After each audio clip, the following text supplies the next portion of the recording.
Most of you who are young like me, we were born into this system. But that's not what can allow Burkina to thrive. Because in this situation, there are only two cases.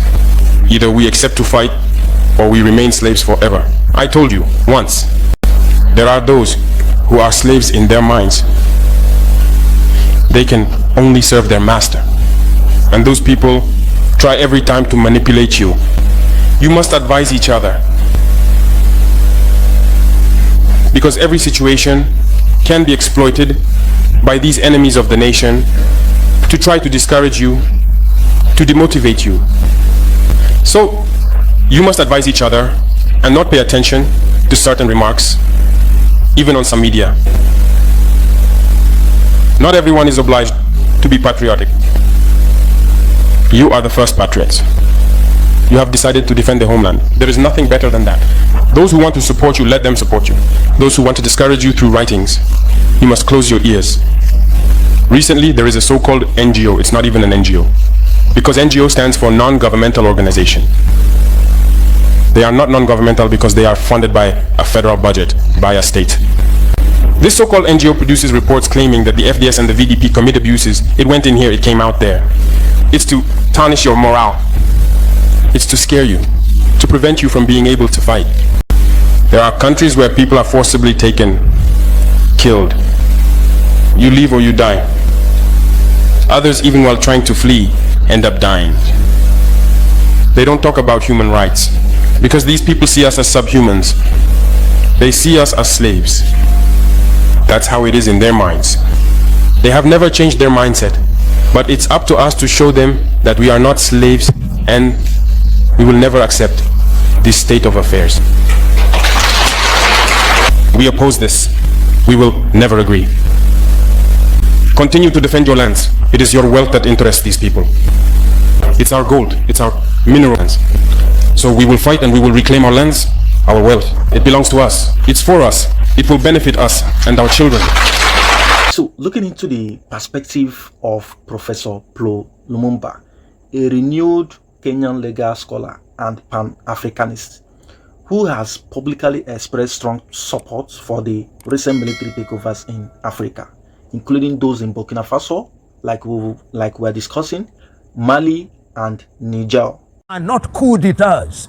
These are revolutions. They are revolutions because it has become obvious that those who are lackeys of France in the Sahelian region were manipulating the electoral process, were using institutions such as the judiciary for purposes of perpetuating the French agenda. And that these young men from the military came out and said, no, when the people cannot do it through traditional revolution, we are going to do it through the barrel of the gun and use the institution of the military to change the equation.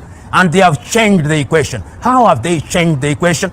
First, they are saying we are cutting political ties with Paris. Secondly, we are cutting economic ties with Paris. We are getting out of any organization which is led by France. We are cutting off the situation that compels us to use currency that is printed in France. We are ensuring that our resources are going to be refined, and they are entering into arrangements with a number of countries, including Russia and China, to begin to build institutions and installations that are going to refine their uranium, refine their gold, so that there is value addition. This is how Captain Ibrahim Traore captured Burkina Faso. The background of the coup. The background of the coups in Burkina Faso is rooted in a mix of political instability, insecurity due to Islamist insurgencies, and dissatisfaction with government leadership. The breakdown of the key factors. Factor 1. Rise in jihadist violence. Since around 2015, Burkina Faso has faced increasing attacks from Islamist extremist groups. The violence began in neighboring Mali and spilled over into Burkina Faso, especially in the northern and eastern regions. Thousands of civilians and soldiers have been killed. Over 2 million people have been displaced. The government is struggling to maintain control over part of the country. Number 2, weak government response. Citizens and soldiers alike grew frustrated with the government's inability to stop the insurgencies. Criticism especially intensified against President Roch Marc Christian, who was seen as ineffective in addressing the security issues. Number 3. Military dissatisfaction. Low morals, poor equipment, and frequent losses among the military contributed to unrest within the ranks. Soldiers began voicing their grievances more publicly in late 2021 and earlier 2022. Number 4. 2022 coups. Burkina Faso experienced two coups in 2022. The first was January 2022. President Kabore was overthrown by Lieutenant Colonel Paul Henry, who promised to improve security. Then, as of September 2022, Damiba was himself overthrown by Captain Ibrahim, citing Damiba's failure to make progress in fighting against terrorism. What is the current situation? As of 2025, Ibrahim Traore is in power and has positioned himself as a strong anti-imperialist leader. He has leaned away from France, a former colonial power, and strengthened ties with Russia. Though some military gains have been made, parts of the country remain under jihadist control. So let's go into the reasons why Burkina Faso has decided to align with Russia. Burkina Faso's interim leader, Captain Ibrahim, began aligning more closely with Russia for several key reasons, mostly tied to first, security, second, sovereignty, and third, anti-colonial sentiments. Under the factors of aligning with Russia: number 1, frustration with France. Burkina Faso, like many West African countries, is a former French colony and has had a long-standing military partnership with France. Many citizens and military leaders felt France has failed to help stop jihadist violence, despite the use of military presence and aid. Many citizens and military leaders felt France has failed to stop jihadist violence, despite the use of military presence and aid. Ibrahim, reflecting public anger, expelled French troops and ended military agreement with France in 2023. Secondly, seeking new alliance for security. As jihadist groups continued to destabilize the country, Ibrahim looked for alternative military partners. Russia, and more specifically the Wagner Group, a private military company, offered security support without political condition in any form. Thirdly, sovereignty and independence. Ibrahim emphasizes sovereignty, and the idea that Burkina Faso should be free from foreign influence completely. Russia's approach is often framed as non-interference, which appeals to leaders seeking to strengthen domestic control. Number 4, popular support and propaganda. Russia's support has been well received by some segments of the population, especially through social media and Pan-African messaging. There are frequent pro-Russian rallies in Burkina Faso, often with flags and slogans supporting Putin. 5, part of a larger regional shift.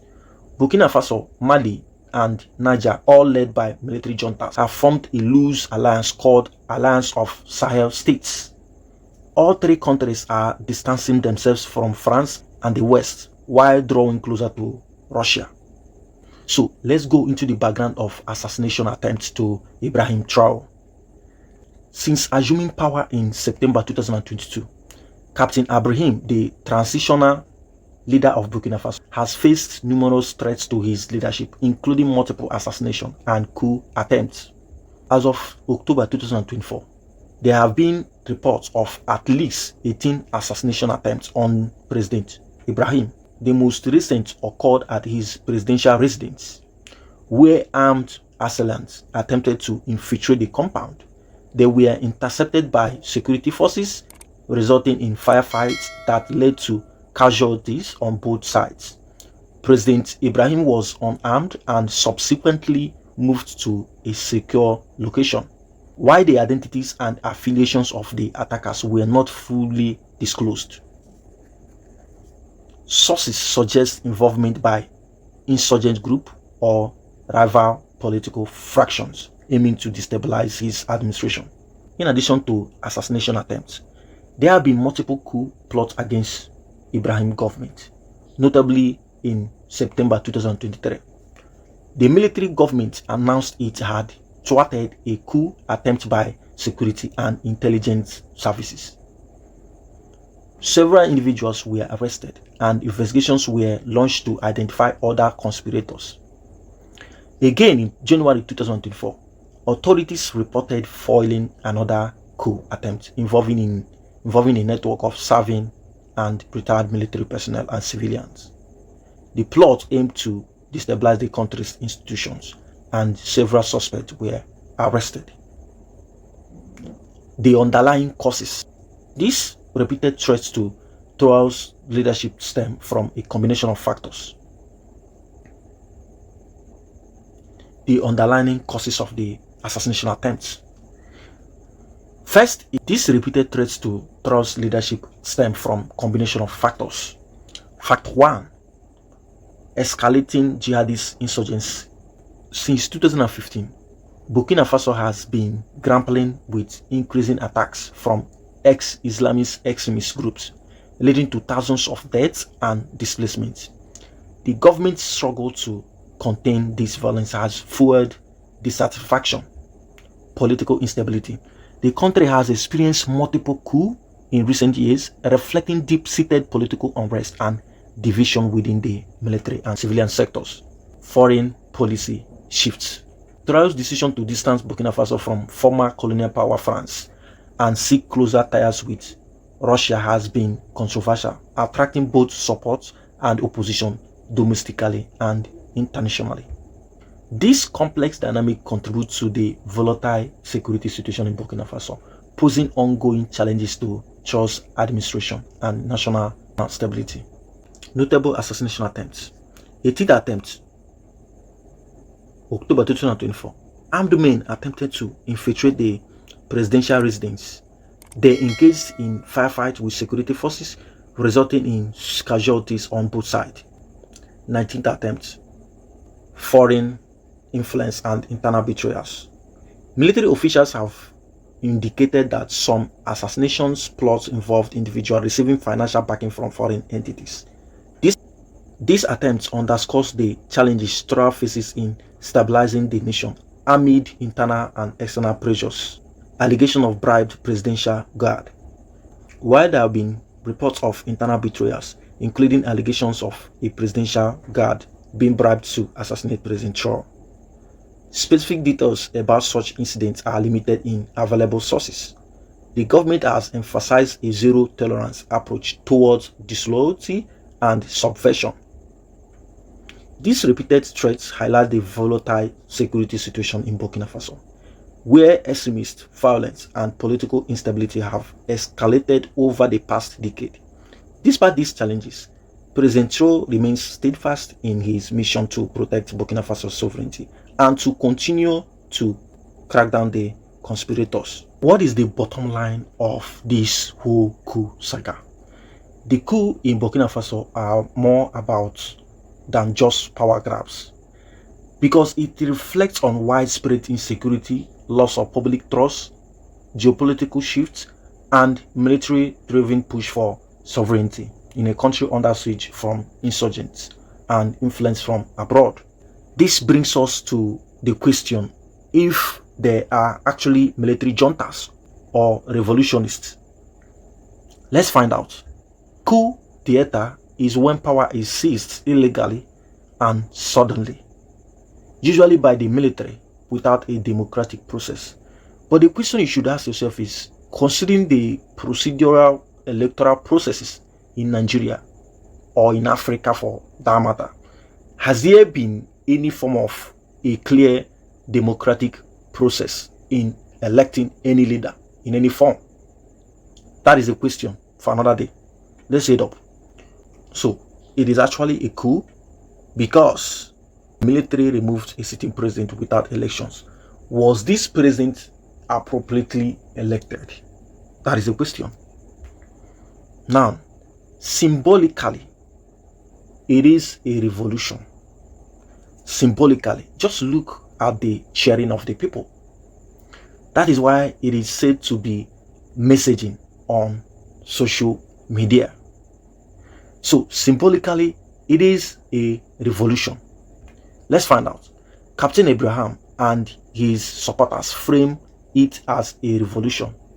They say it's not just a power grab, but a popular uprising against corruption, imperialism, especially France, and jihadist threats. Traore speaks of sovereignty, pan-Africanism, and returning power to the people. And this is what they call opposite of democracy.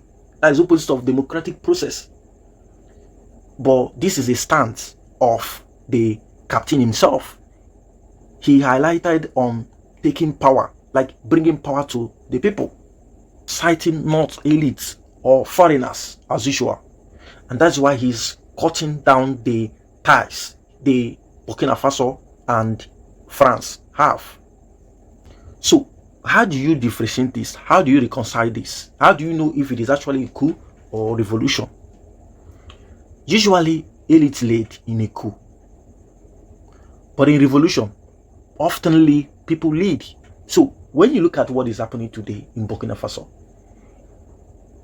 would you categorize it as people leading or the elite leading? That is a question that you should ask yourself.